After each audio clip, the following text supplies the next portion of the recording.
Hey, what's up, guys? It's Matt with Sun City Tactical. Today we're going to be going over some tips and tricks for dry fire.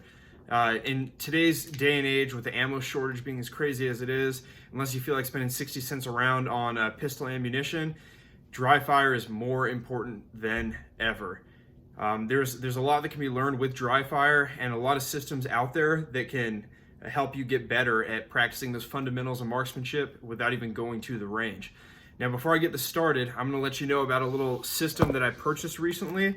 It's called the Laser Hit, and it's a pretty cool system in theory. Basically, it comes with multiple targets that you can put on the wall or on an easel, what have you, and it comes with whatever cartridge that you choose. This is a 9mm. Every time you engage the target, of course, you got to re-rack your weapon if you're using a striker fired pistol. But a laser kind of comes out and it tells you exactly where you hit. Now you have to use your phone when you run this software, but I've already had problems with it. I've shot about 9,000 rounds through this system until the cartridge that came with started malfunctioning. Requested a new back piece right here and replace the batteries. It's still not working properly.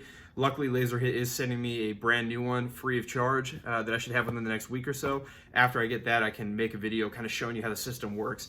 Super cool. I've been, like I said, I ran through about 9,000 rounds with a Laser Hit.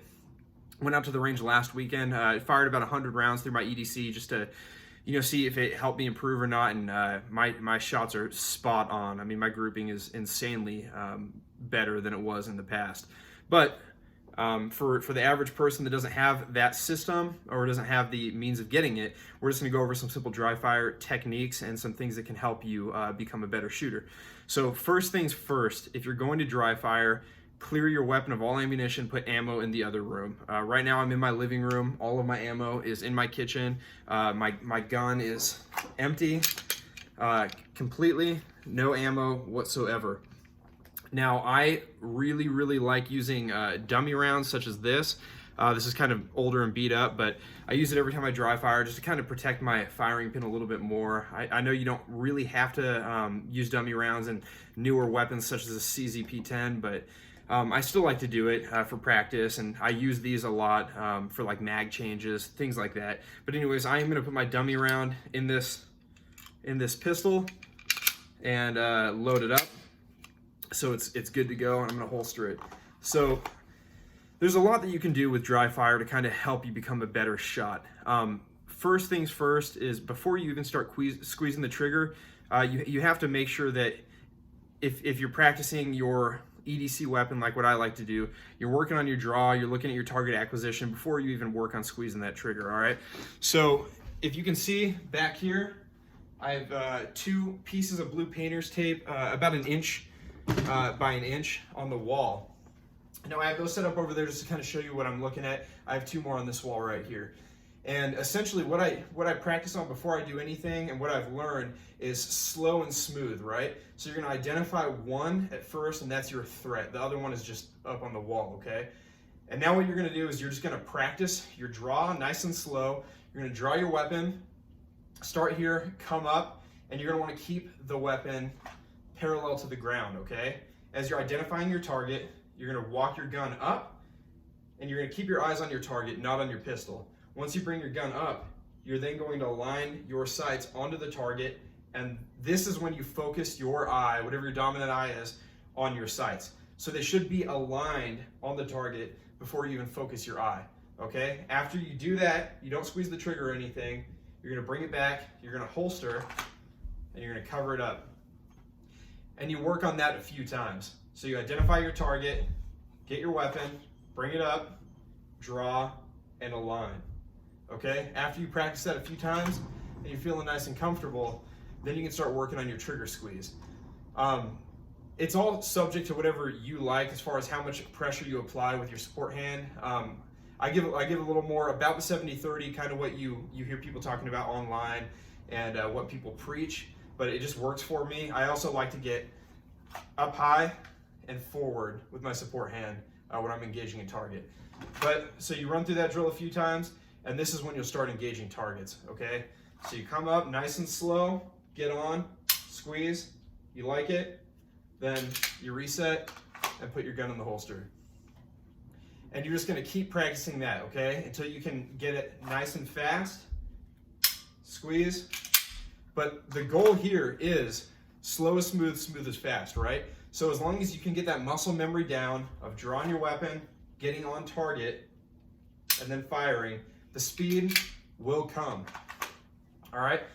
So after you run that a little bit, let me start off by saying this. The reason I use super small targets, such as these little 1x1 inch blue painter's tape, is because if you're practicing on a bigger target at all times, let's say a man-sized target, and right now I'm only standing a couple feet from the wall.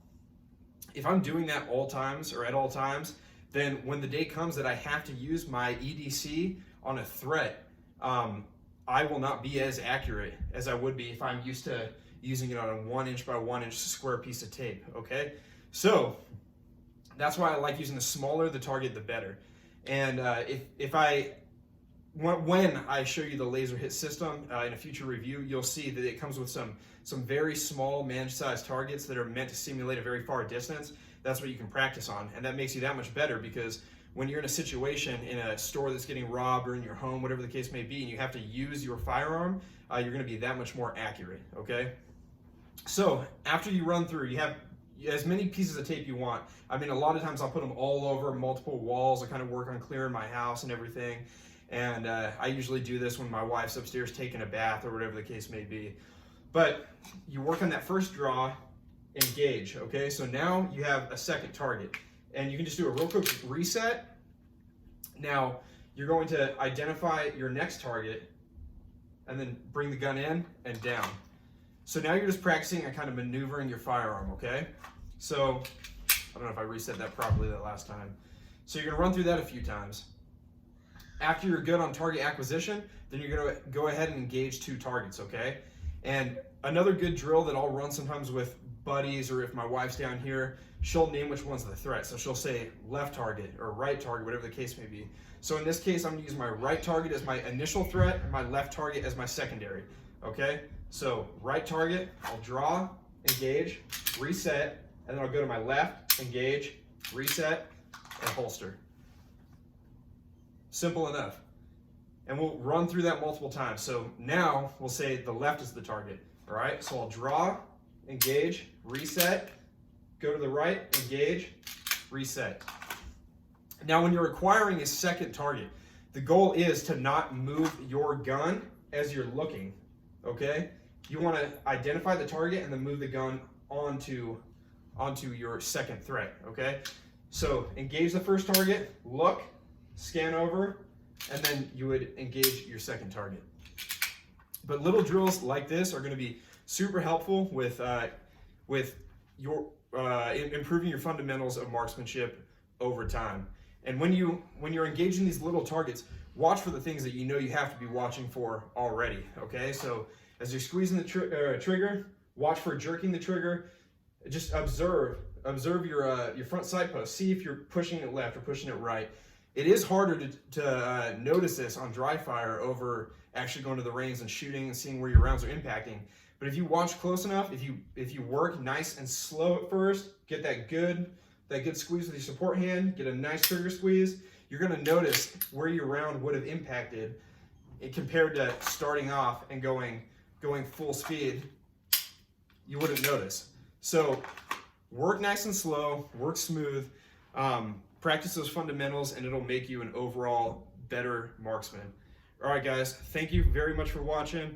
As always, let me know in the comments below if there's anything you want me to touch on specifically. I know I'm doing some kind of quick, short videos, but I want to get a lot of information out there while we still can. As I've been noticing, a lot of these platforms, they've been YouTube and all these other social media networks have been kind of getting removed, and they're trying to silence those of us that are trying to make you better at your fundamentals of marksmanship or your tactical training, all right? So thank you very much for watching. As always, stay safe and continue to protect what's yours.